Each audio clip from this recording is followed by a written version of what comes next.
And you would see it much like you would a road system, where you have your main arteries that get your biggest traffic in, and then it splinters off and eventually gets to the actual home. And so we hear a lot about wireless, what's better, wireless, or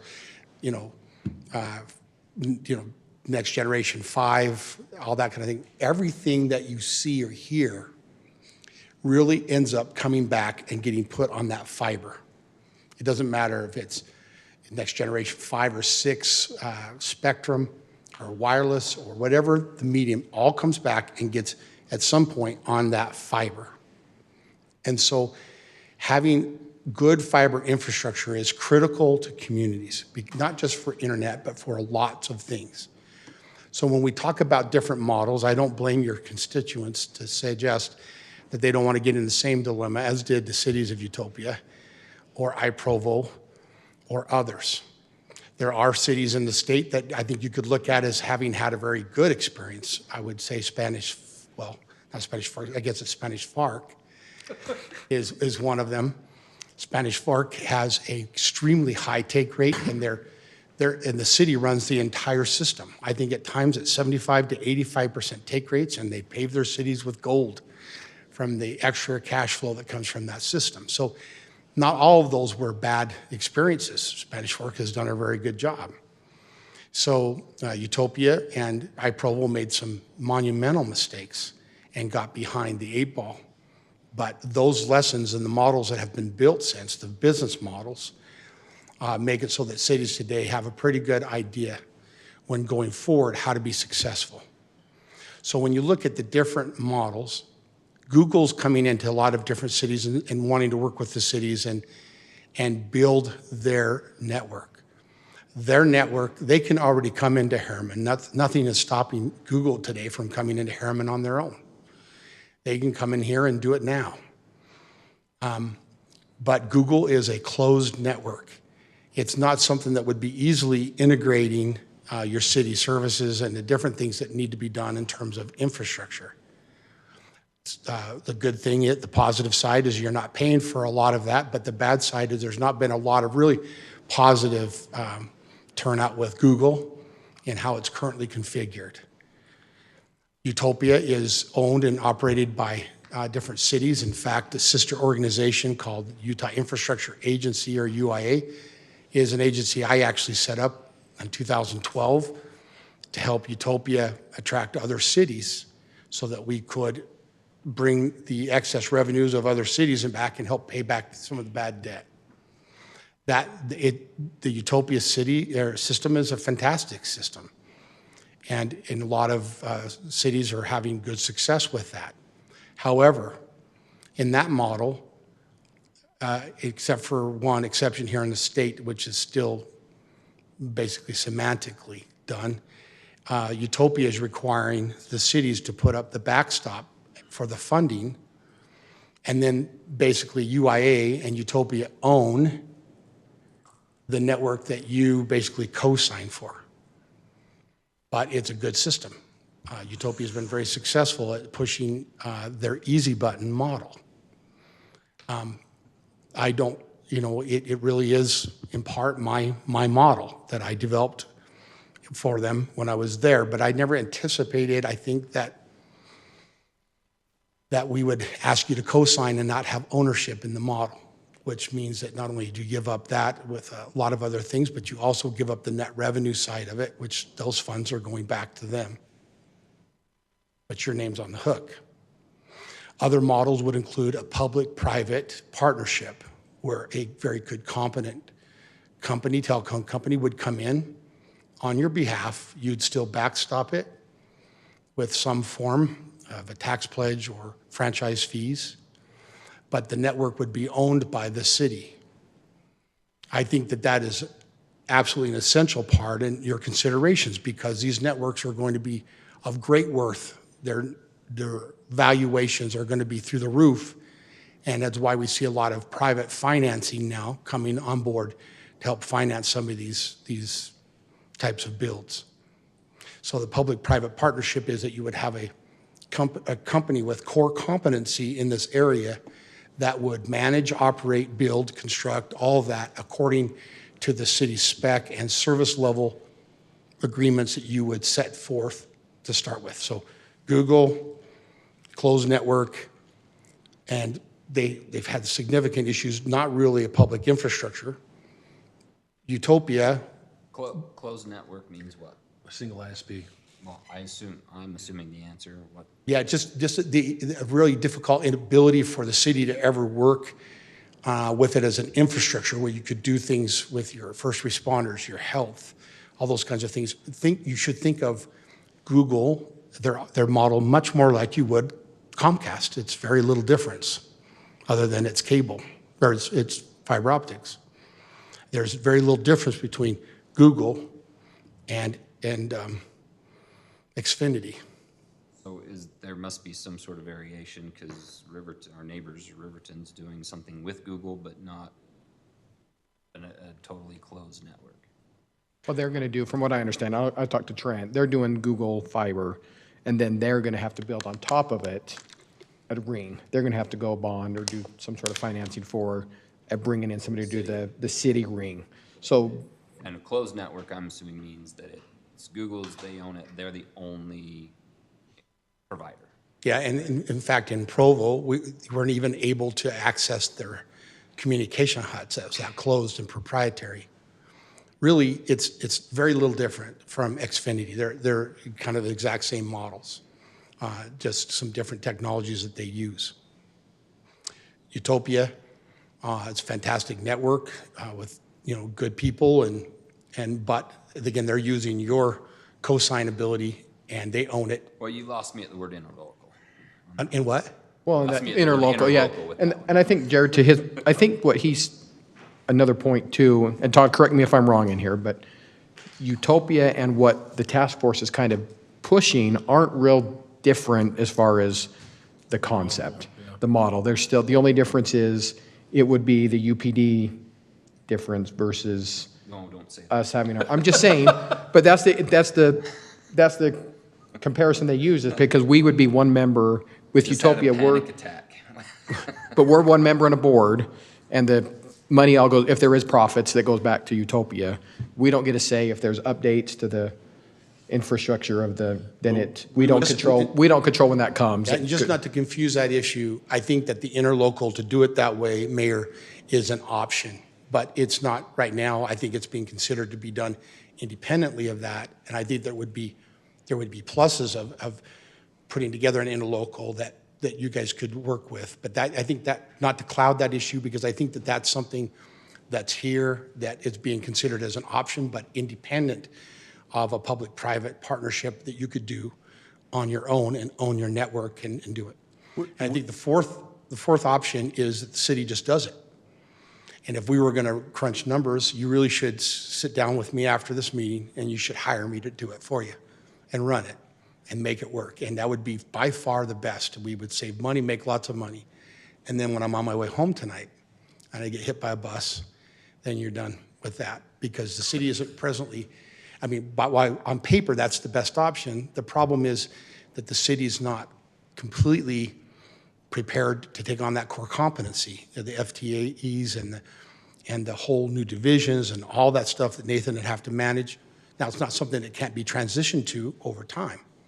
And a public-private partnership could consider that possibility down the road, that the city may want to take on this as its own, and be into it, nuts and bolts and everything involved with it. So that would be the fourth. And I think a fifth might just be that somebody shows you how to do it as the city and helps you do that. But the very best option, just in black and white, would be for the city to do it themselves. It's just that in reality and in practice, we saw a lot of people struggle with that unless you have the core competency to do that right off the bat and have the ability to get over that hump. That might be difficult. But to transition into that ultimately is not unrealistic, especially with some of the great people you already have at Harriman and the size of the city and its growth, et cetera. But this is a highly regulated market with all the things that have to go on with it, with FCC and all the regulations on it. And having a private partnership would be probably the best right? Well, and I think, just not the regulations. I think that right now what poses some of the more difficult things is supply chain management. I think that's difficult, and if you don't already have that established, as we look at the ITN and people that are coming on board to suggest things, I think that's something we're going to have to look at strongly is do these companies have the ability to really work with that supply chain, because it's a huge issue with our federal government also putting forth a lot of funds now for broadband and different things. A lot of the construction companies, there's an escalation, inflation in building, those kinds of things. And so having a partner that knows how to do that, keep your costs down, things like that will be critical. And then owning our own network is servicing and taking those phone calls and all the customer service after the fact and sell is daunting. Yeah, and so again, I think owning it isn't the issue. I think, you have the ability to manage the ownership of it, but having somebody that knows how to do that. And there are economies of scale involved when you involve somebody, a company that already has an infrastructure in place to do much of that, and the expertise, they can assimilate that into their network operations, protocols, building, things like that, much easier than you having to do it fresh from the very beginning.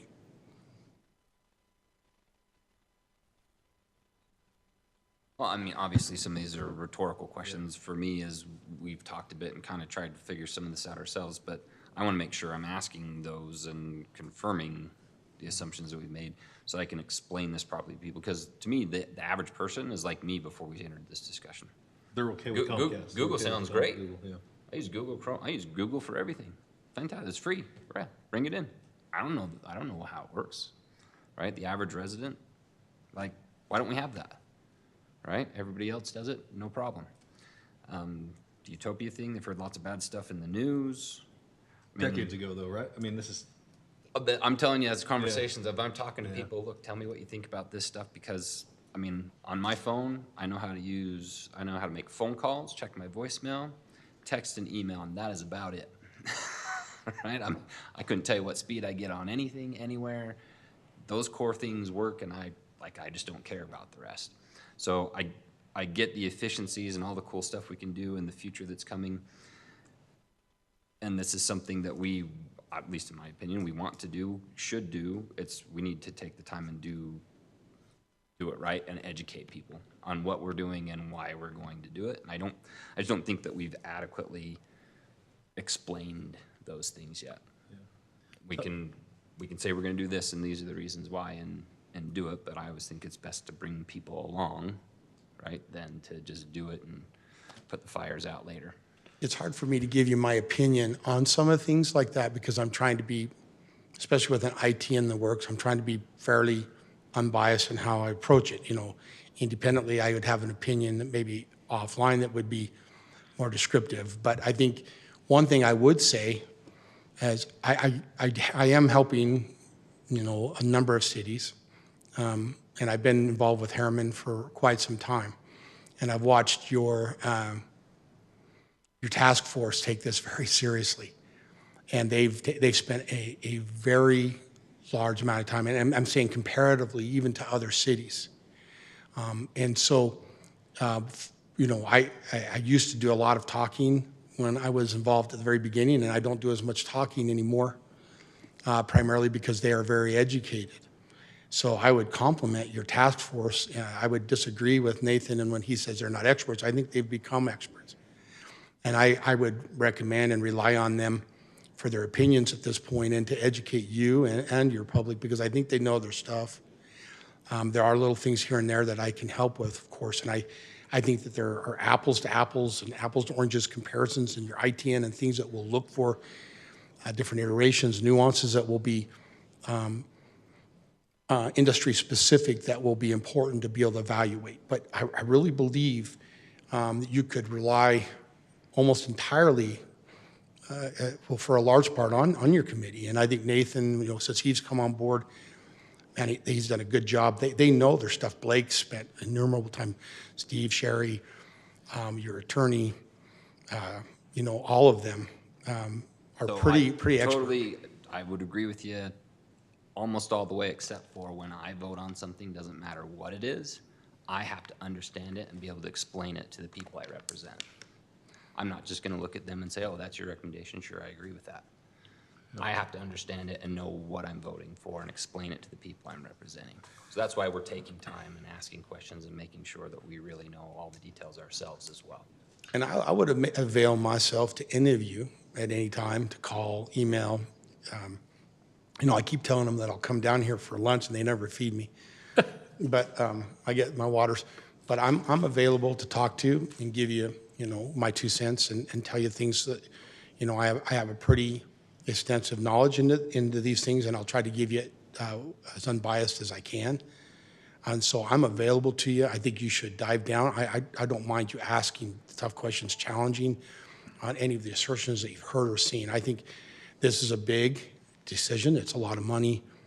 But I do believe when we talk about the cool things, I think there are a lot of cool things. But I think that the network is going to be critical to a critical infrastructure, I think is a more appropriate term for the city, and with the internet being auxiliary to it. So Todd, question. So from my understanding, if we just said, all right, private company, go, put whatever private company, go in, you got access to city, put it in. They're gonna hit the high target market, easy in, easy plow, greenfield areas really quick.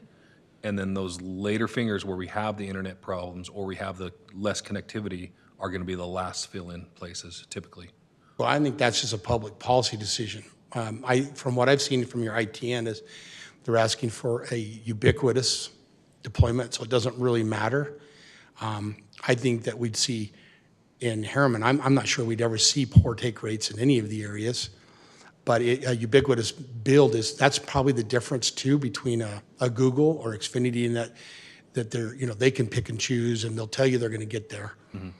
But in this particular instance, there would be a rollout strategy that would be put forward by you. And so I think there is some moxie in hitting some of the more successful stuff at the very beginning to show that, but however that rolls out is different now in that you own it and it's a city type of a network and it has to be to everybody and available to everybody. So that would be a difference. Todd, speaking of take rates, talk to me about HOAs. We have a lot of them in Harriman. Because I had one, Edge, for example, Edge Homes, their developments, they have a lot of HOAs. They sign an exclusive with Comcast, with Xfinity.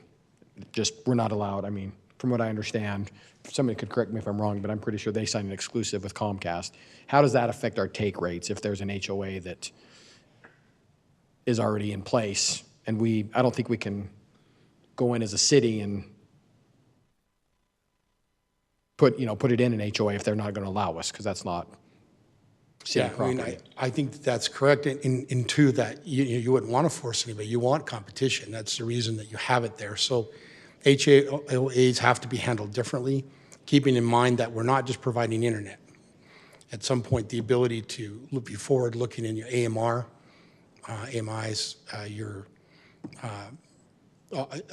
electronic surveillance in terms of your systems, water, all those kinds of things. And so, Comcast won't do that.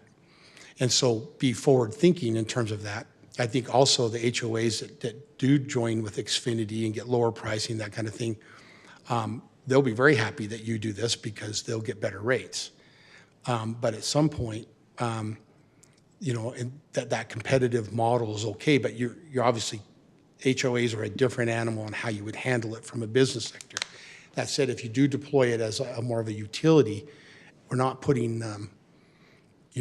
the fiber to their home simply for internet. And a lot of the HOAs Right. that I've had experience with that have Xfinity are not all that happy with it, and you see about half of them switch over anyway, even though you have better pricing typically with the HOAs. So there are a lot of decision points, Mary, you're right, that have to be approached with HOAs, and I think have to be considered in the financial modeling.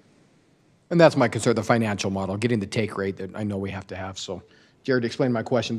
If we do some sort of revenue bond, we've got to get a certain take rate. Opt in, opt out. So these out. HOAs have a standing agreement with the provider and potentially would opt out because they have a contract with someone already. But they'd be only on private streets, so if they're public streets, we could still plow down the center and then they still could opt in, the private resident.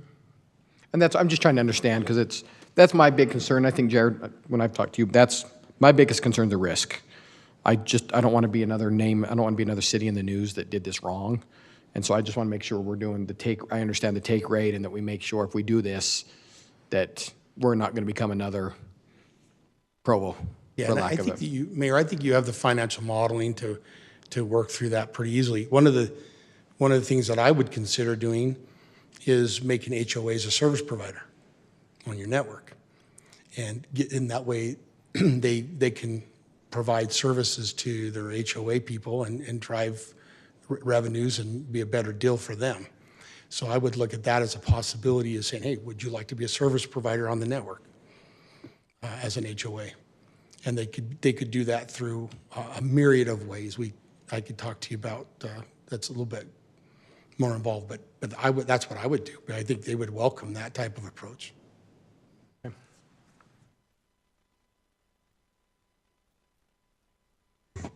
If I might, Mr. Mayor, I think Mr. Marriott has offered, so we can get you his contact information if people have specific questions. And then as staff and the committee, maybe we can come back with something to really, once we have this ITN is out, it's supposed to be closed, that will be your next step. And as we've said all along, the plan is to create this with numerous off-ramps. You'll come to a spot, you decide to take off or to move forward.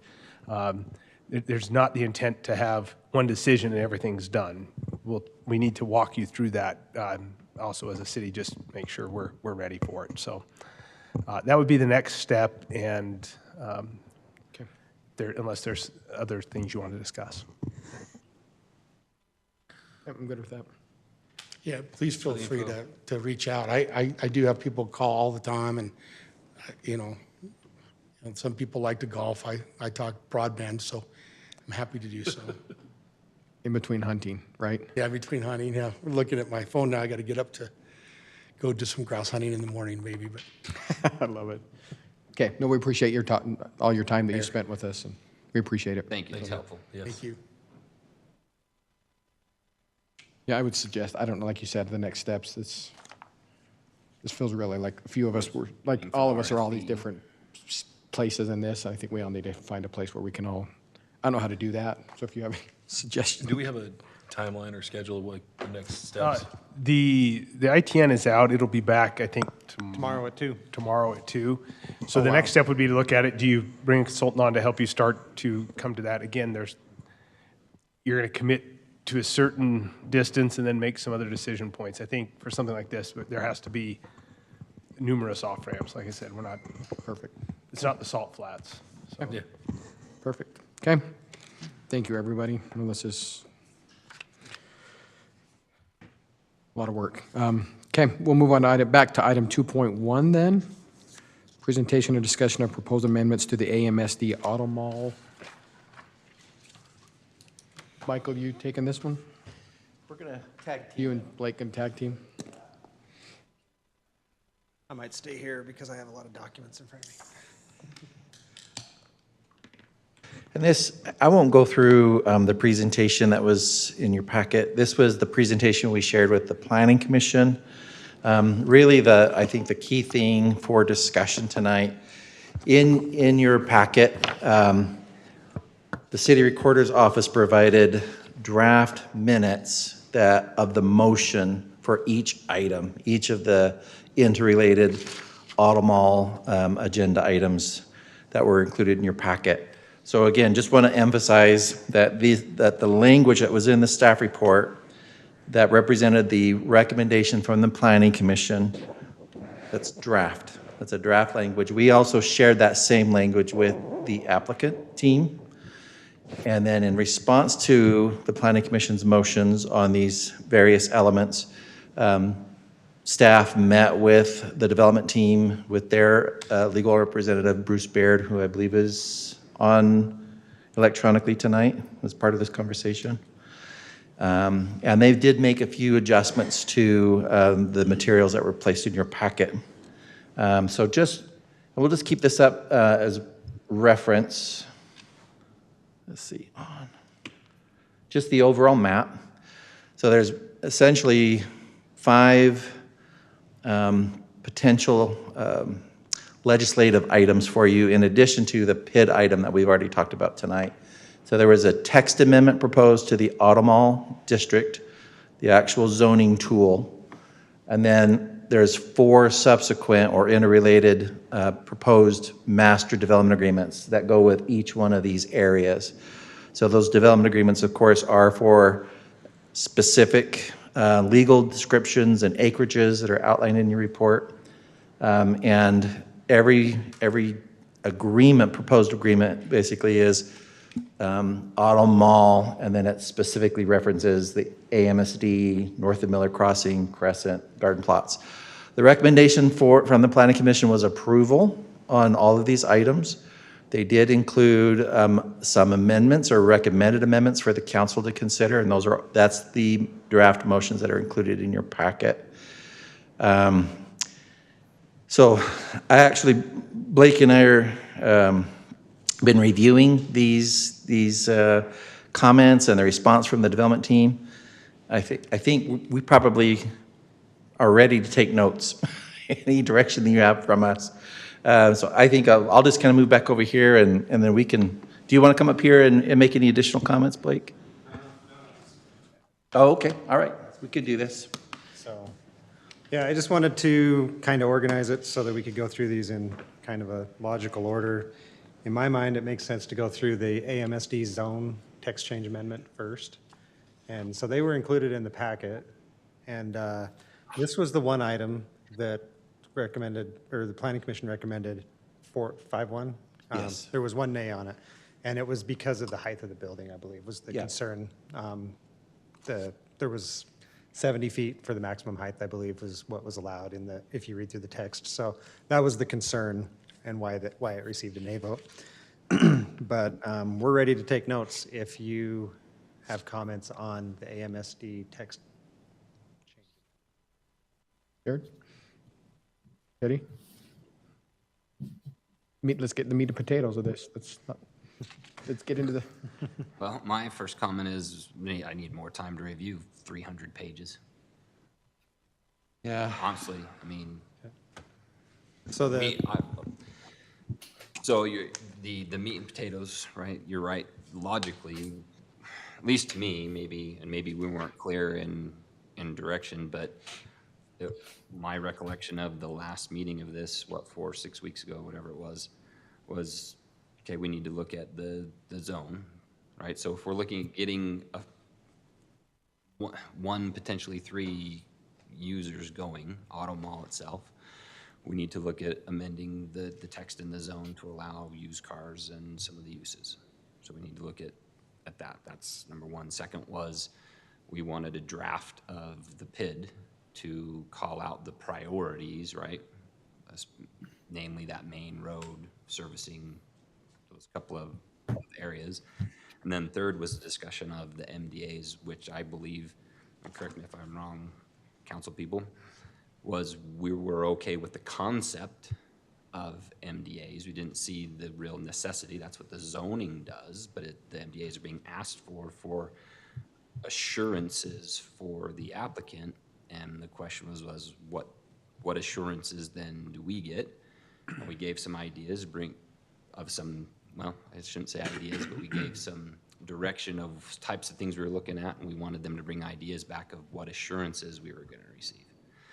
But at no point did we say, yep, we're going to do MDAs. Why don't you go to the Planning Commission and talk about landscaping requirements and bring that back? Right? So personally, I don't want to talk about any of the landscaping stuff and signing and whatnot. That's putting the cart before the horse, in my opinion.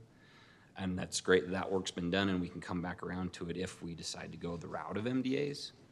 But those 3 main things is really, I think, where we've got to go with this first. So you're right.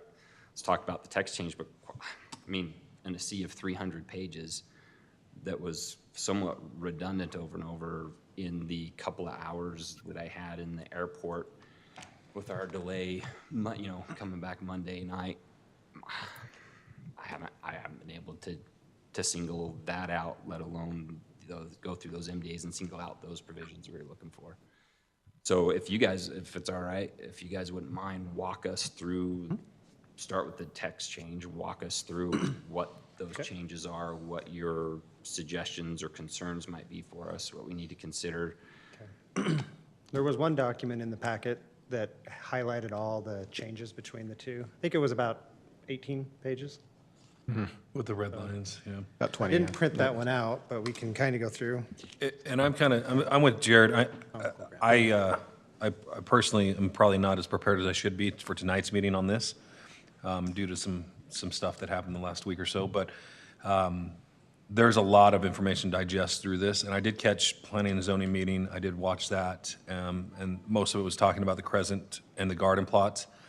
And I am actually for the multiple MDAs, but it's really tough to go through the AMSD and then your AMSD on the other ones and figure out what changes and those kind of things. So that's where I got a little bit lost in the weeds. Let's give a high overview of it, because there were like 300-something pages in there. And there was a letter in the front, and maybe if we weren't in that meeting that day, it probably wasn't super clear. There was I read it so a few much that was times. focused on the So planning commission's meeting, the main landscaping documents stuff.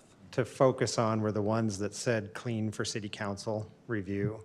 And those were the ones we should have probably put something right up front that said, focus on these.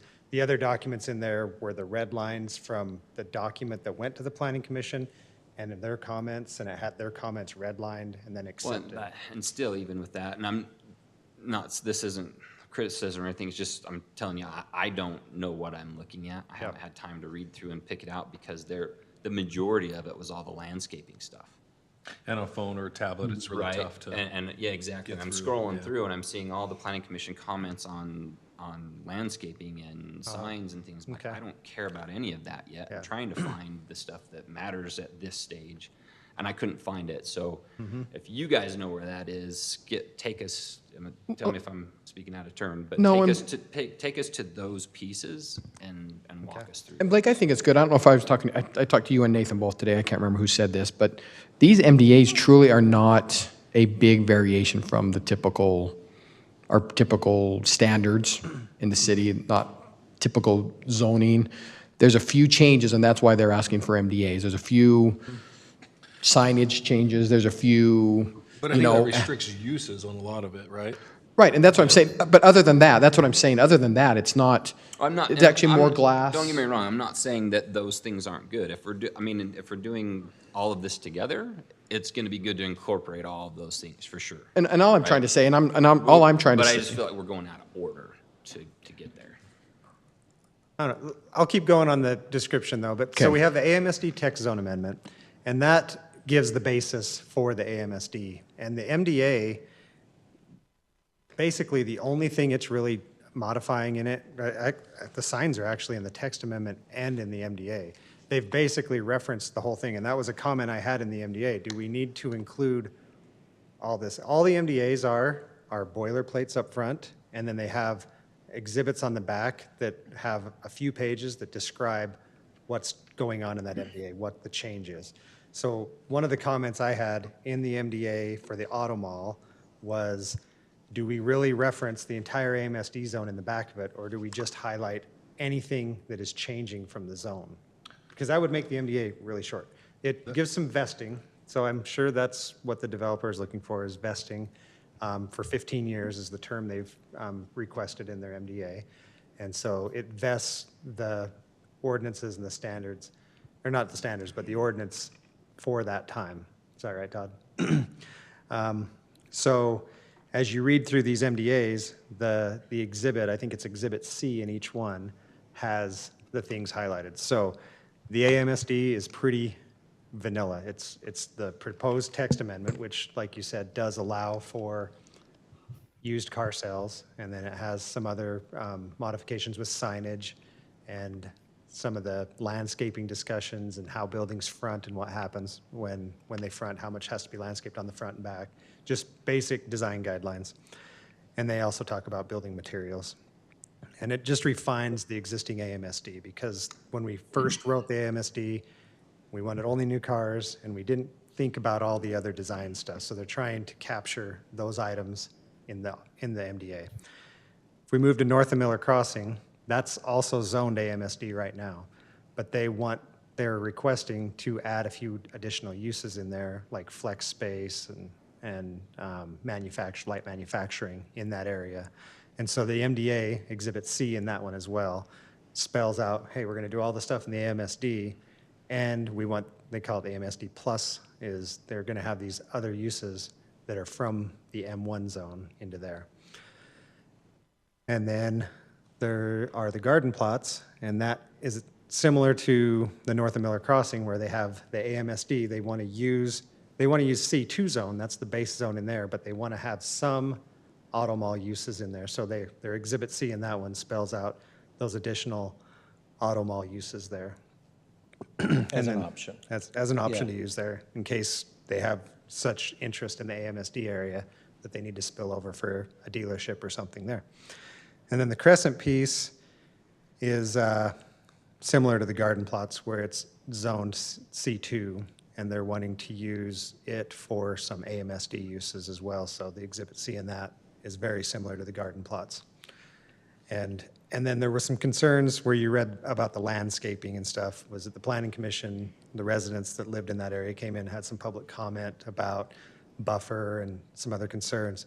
And so Planning Commission addressed those items when they made their motion, making sure there was some softening on the buffer between the two uses and fence types and lighting and things like that. So that was the basis of discussion. So Michael's got the exhibit up here, or the document on his computer that highlights all the differences, and we can kind of go through those if you want to take it away on that. Is this Exhibit C on AMSD? This is I don't have the packet. It's the one that shows all the changes between the AMSD zone, the current one, and the proposed. What So it's the page is it? first, like the red line area, the very first item that was attached So- to the staff report. So what you'll see there is AMSD exists. So anything in red is a change from what exists today. So if it's black and you don't like it, we should talk about it because that's what exists today. The red are changes. So if it's strike out, that means it's being deleted.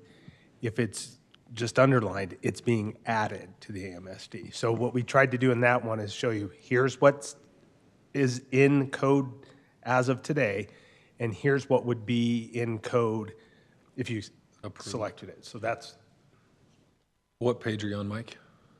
I believe that should It be, is page 11 in the packet. That's where that red line section starts.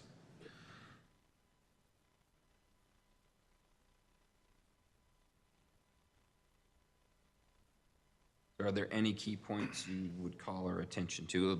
So what I'm going to say is my preference is, after this, Yeah. then I want to take time to go through all this and then come back and have a proper discussion to give you a direction. So anything that you guys think you want to call our attention to or point out, or concerns that you have, or? Yeah, we can kind of go through Yeah, some we of these had a things. couple of things. I noticed that there were a few references to sections that maybe they'd made changes and the references went to the wrong section. So that's an easy fix for the developer to go through and do that. And that's not something we should spend a lot of time on. There was some discussion about the enclosed storage in the AMSD zone in general, and how do we find a way to prevent that from becoming just a storage unit? So there's been discussions about using a valet service for storing the vehicle or whatever it is that's stored, so that the people can Related to go right that back into business. the. Yep, so that's one concern to think about as you're reading through it. In the enclosed storage, should there be some additional things in that? The concern is that if I'm a business owner, let's say I'm a boat dealer, and I offer storage, it's like an accessory use to my business, right? But does the city have interest in allowing or restricting that storage as an accessory use from, it was mentioned, like, do we want to allow storage of boats versus couches? Do we want it to become just a de facto personal That's storage? the exact Right. example I had in Yeah, my that's the kind of thing that we need to clarify, Well, 'cause because if I think I'm- you could, I think, interpret the way it's currently written, that it would be kind of a little more broad, and might Oh. potentially allow that. Okay, so that's, I would agree, we want to. Yeah. And I think we kind of brought that up last time, as we want to, Yeah. I think our preference was to tighten that up, and concerns Yeah. from the neighborhood is, if it's a boat dealer, storing boats makes sense, but people's couches I could even and see extra stuff in RVs their or something, house. auxiliary vehicle, but. Right, so Yeah. can we tighten it up to something that makes sense, that it's part of the core part of that business and not just a general storage, right, that people are coming and going? And they heard that concern from us. We're just not sure that we're quite That's where I there look yet. to you guys and Yeah, attorney, like, yeah. what language, what do you think makes sense? I'm looking at the attorney that protects us in that regard. Because I think the developer's on board with this, so I don't think they're going to push back on this. It's just getting the language to where, I talked that to Larry yesterday. It's not necessarily that we're worried that Larry's going to do it, but it's, we've got to protect ourselves for, we just got to make sure we get that language right. It could be 2 or 3 users away from who's currently buying the property. Exactly, Right. 10 years down the road, right, 15, 20 years down. the road. Well, that's kind of one of the things I made comment of, when we're looking at these things, is we have to think, well, what about 10 or 15 years, when it's a second, third, fourth owner of the property, right? Because whatever's in this, that's the difference with the MDA, it supersedes everything else. If it doesn't say that we can't do it, they get to do it. And that's the thing, like, if it's just the boilerplate MDA with exhibits, if gets us enough validation of 20 years down the road, 30 years down the road, that's great, but I'd rather have more documents than not attach to that MDA personally. So. Totally agree with that. And that was section 1031-3, if you just want to keep notes to know where to 1031, look at. what? 10-31-3. Awesome. And just a reminder that Bruce is on the line too, if you want any input from him on any of these items. Feel free to And ask. this business model they have, it's probably not gonna have couches, but It's the, like you said, it's the next owner, or the third one, or the fourth one. Yep. Come in and say, well, it doesn't say I can't do it, you can't prevent me from. it could be a furniture store by then. Section 10-31-4 had some of those references that looked like they were a little outdated, so we'll work with the developer to get those updated and cleaned up. As you reference back to, it references 1031-11A. It doesn't look like that's the right section to reference. 1031-5, it talks about substantial compliance with the schematic development that's in Exhibit B, I believe. And it shows lots, and so there's just some thought that this will tie into a discussion in a minute in another section, but just how the lots are sized and how they front on both Automall Drive and Main Street. And so there might be a need to divide those lots down the middle someday because of frontage requirements or something. So I don't know if there's a minimum lot size requirement that the That we council would wanna like to put impose? in on this. Just so that we don't end up with really small dealership lots, and that could be Or we'll something. defer to you guys on that. So, and they're showing a schematic, so we'll work with the developer to find a size that works with them. But that's just something we wanted to bring up, that Well, I imagine some of these end users are multiple, they want to do multiple lots on that same plot, so. Yep. And that, our code does allow for commercial development to have multiple buildings on a single lot and things, so that's fine. 1031-6 also had a reference that looked like it wasn't the right. 1031-7H, that referenced in that section, doesn't look like it's the right section to be referencing. We move on to 1031-8. This is similar to the last comment. Part D, it talks about building size. We have a maximum building size. I don't know if there should be a minimum building size in there. Something to consider there, and we can also work with the developer and ask them to propose a number there. And that would be with the permanent building, right? Because we are going to allow trailers in the AMSD permanent, There's some temporarily. temporary uses that are Right. allowed, but. So for that's on the permanent uses, building you're saying, right? Are there time restrictions on temporary? 1 year, three. 3 years? This interim use, yeah, can Interim be up use. 3 years, right? Part E of that section is the part where the planning commission was concerned about the building height. It talks about 55 feet and then a little bit lower. It says that additional building height can go up to 15 feet more, so that would be 70 feet max. So And that was a question, concern, again, from just one Just commissioner. one commissioner, and, yeah. Yeah. and I don't know, I've driven around, looked at a lot of dealerships, and I haven't seen any new car dealerships that are That hall. that tall. Other than Question Carvana. though, Carvana, Yeah, well, but that's they're used used, cars. that's used, yeah. So this AMSD is going to overlay all of the MDAs, potentially? Pieces of it, Okay.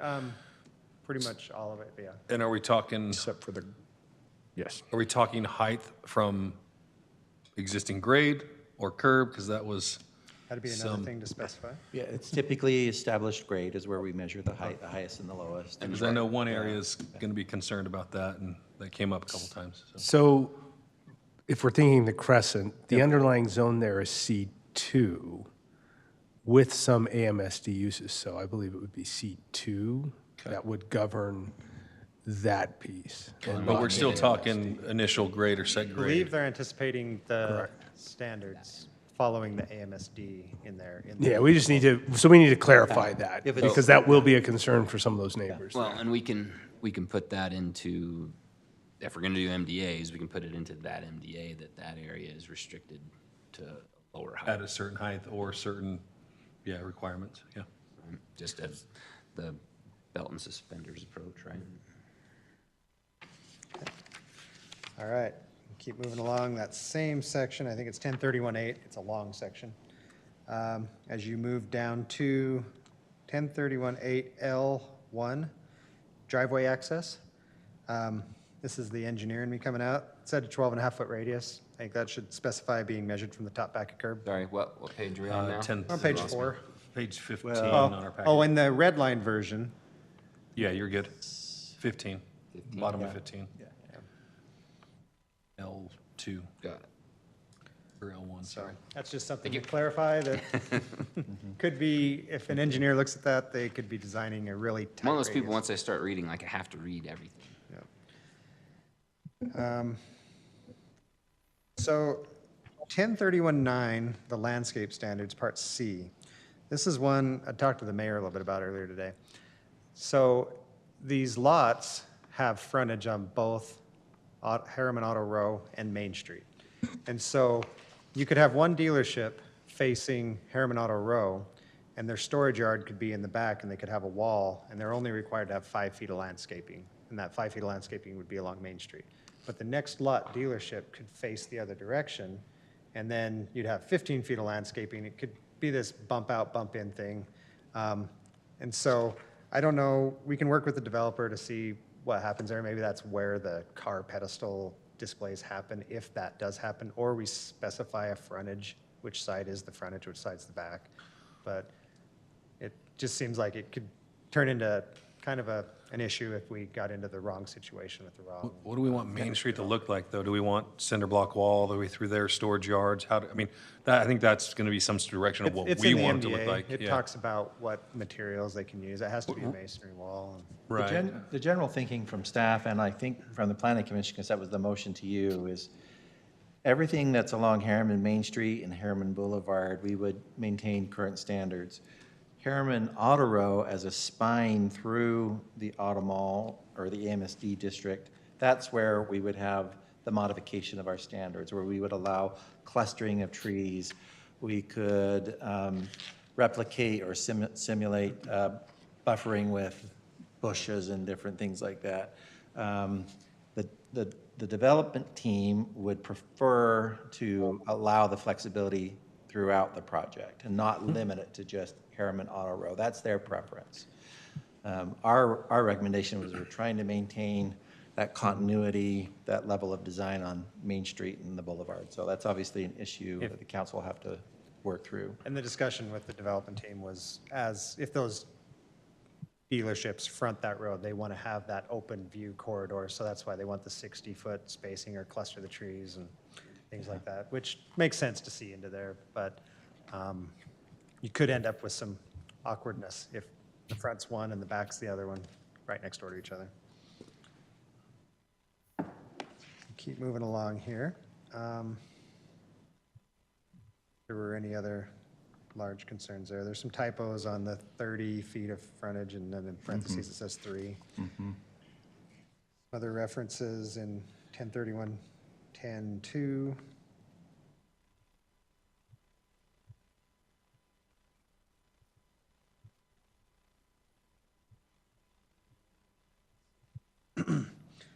We're As gonna you hit get into the signage. Yeah, signage standards? Yeah, signage, yep. Signage. This is page 18 in your packet. 10/31/11/4, we talk about temporary signs a little bit on part 5, A5. And be nice to specify what temporary means a little bit more, maybe. Nathan and I talked about it a little bit today. We could just have a dealership put a sign out there and just say it's temporary, and it could be up, and we wouldn't have any way to regulate what is temporary.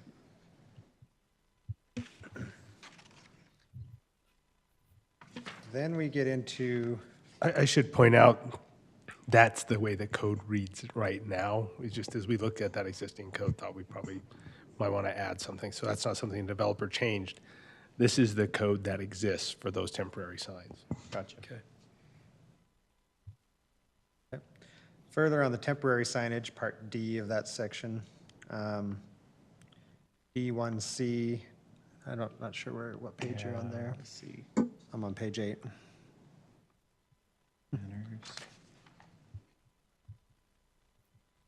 We're up a little bit higher than that. Yeah, I think it's 20. Find the section. It's 10/31/11/4D, Part 1C. It's a simple one. It just talks about telephone poles. We don't have any telephone poles in this site, so we should change telephone to light poles. Don't want signs attached to light poles. And then talks about power line easements. We shouldn't have any overhead power line easements, so I'm not worried about that.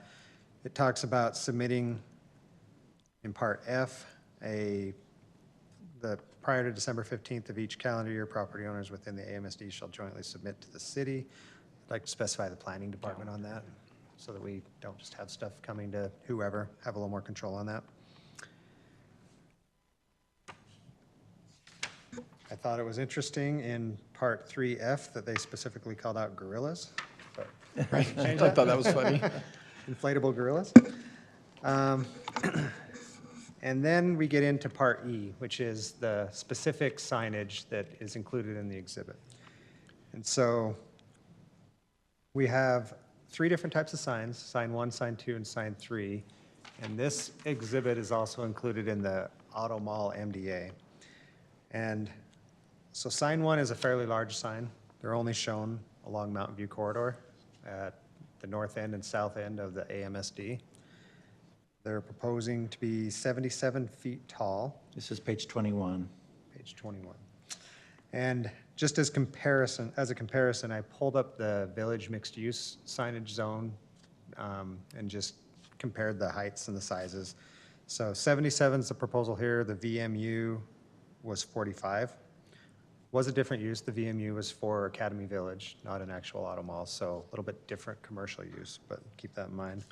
But that is what we've seen in other locations along the corridor as well. What is the Zion sign? The Real? Do we know? That one's 45. Yeah, they're 45 as well? 45. Okay. Part 4 of that section talks about the display sides shall be 605 square feet. The VMU signs are 500 square feet in their standard, so it's a little bit bigger. The what do they call it, the inactive or static display area, they're requesting 916 feet in this plan. VMU is 700 square feet. And then the last part, in no event shall the total sign area exceed 1,540 square feet. The VMU holds that at 800. Sign 2, Like, I'm wondering if I we like the time. Okay. We're gonna have to come back to this anyways. yep, we can jump back in So, on signs. Are you okay if we just pause there and we'll come back to this? I think we'll be fast, but Okay. we're gonna go to the general meeting fast, and then we'll just come back to this. Yeah, I think so too. Okay, we're gonna take a 5-minute break, real fast. Is that okay, Jackie? 5-minute break, and we'll be right back and we'll start our general meeting.